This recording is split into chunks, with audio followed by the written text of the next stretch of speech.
good morning mga kameming ko dyan. Ayan. Isang pagpalang umaga po sa inyo lahat guys. Ayan, charan, kung nakikita niyo po, andito po ngayon sa Mabitag, Laguna. Unang baba po namin, papuntang Bulacan. Dito po kami ngayon, sa kung nakikita niyo po, ayan, windmill sa likod ko. Ayan, bumaba po kami dito para magkape po. So, ayan po yung paligid ng windmill. Ayan siya guys. So, sobrang lamig. Wala akong jacket kasi basa yung jacket ko. Hindi kaya yung lamig, guys.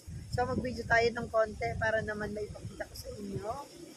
Ayan siya, guys.